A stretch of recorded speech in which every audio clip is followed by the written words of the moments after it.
बुद्धि जब सबसे पहले काम कर जाए, संकट आने से पहले काम कर जाए, उसे बुद्धिमान कहते हैं। और ठोकर खा के गिर पड़े और तब समझ में आई, वो बुद्धिमान नहीं है। ध्यान रखना, एक बार अयोध्या में श्री राम बैठे हुए थे आसन पे, तो जितनी प्रजा थी सब प्रजा के लिए भगवान श्री राम के मुखारबिंद से एक शब्द निकला कि आज मैं इस गद्दी से जो मेरे अधिकार में है।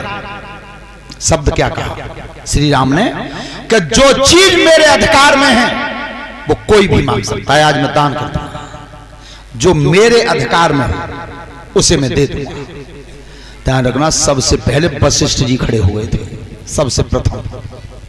तो वशिष्ठ जी ने कहा था राम सबसे पहले मैं मांग रहा हूं, मांगो गुरुजी, जो मेरे अधिकार में हो सो कुछ भी मांग सकते हो। तो वशिष्ठ जी ने कही कि तुम्हारे अधिकार में है तो मैं तुम्हारी सीता को मांग रहा हूं। आवाज बंद होगी भगवान की।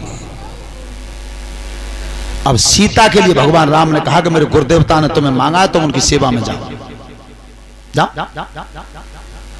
लेकिन जैसे ही सीता जी ने उठना चाहा उसी समय गुरु जी ने रोक दिया, रुक जाओ राम, तुम जैसे सम्राट को इतनी जल्दबाजी में फैसला नहीं लेना था।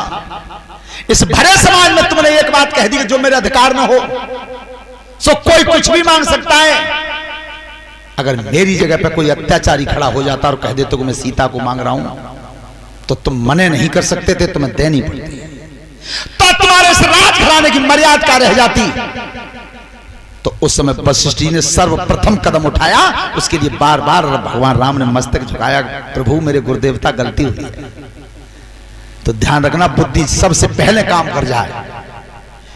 दो बहुत बड़े महान वीर हुए थे, ध्यान रखना, एक महावीर हुए थे पराक्रमी गंगा पुत्र भीष्म, जो समय पर अपने बल का प्रयोग नहीं कर पाए। कहां? जहां द्रौपदी का चीर खींचता रहा।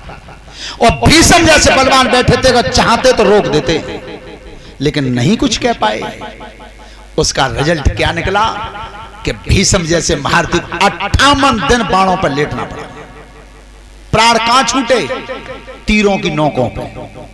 और एक महारथी वो था जो जटायु पक्षी था, जिसने सीता के कान लंकेश रावण से सामना कर दिया और अपने शरीर का दाव लगा दिया। तो उस पक्षी जटायु की मौत भई तो भगवान राम की गोद में।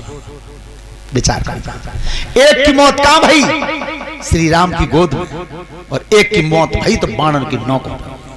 क्यों? कि वो अपने बल का सही प्रयोग नहीं कर पाए। तो जहां बल का प्रयोग लोग सही नहीं कर पाते,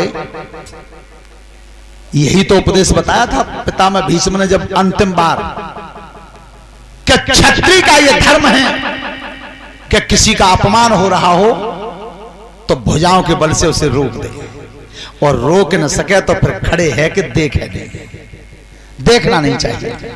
बस उसी समय तो द्रौपदी को हंसी आ गई थी। तो पूछा था भीष्म जी ने कि तुम हंसी क्यों?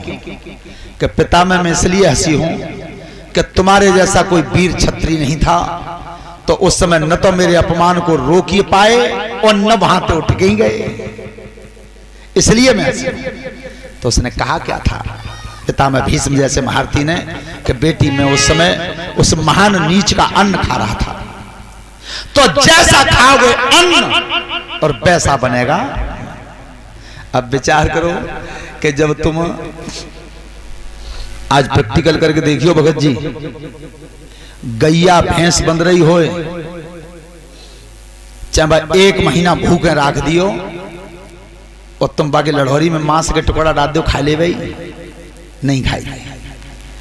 शेर मांस का भक्षण करता है, कितने दिन भूखो पिंजरा में राख दियो पर घास नहीं खाएगा, खाएगा तो नहीं। तो ये अपने जिस भोजन के लिए आए उस भोजन को ज्यों का त्यों माने बैठे, चाहे प्राण त्याग दें। वो तो ये इंसान नहीं है, सो चाह कचू खवा दे, घास खवा दे तो तैयार है, रोटी खवा दे तो तैयार है, और तू जिंदे आदमी खवा दे रांध के तो तैयार है। विचार करना, गिरा कौन? चंदा न बदला, न सूरज बदला, न बदला जमीन आसमान, जितना बदल गया है इंसान। जो तुम्हारा भोजन नहीं है उस भोजन को खा रहे हो तो फिर मन बनेगा कैसा? मन बनेगा कैसा? तो ध्यान रखना, उस समय जब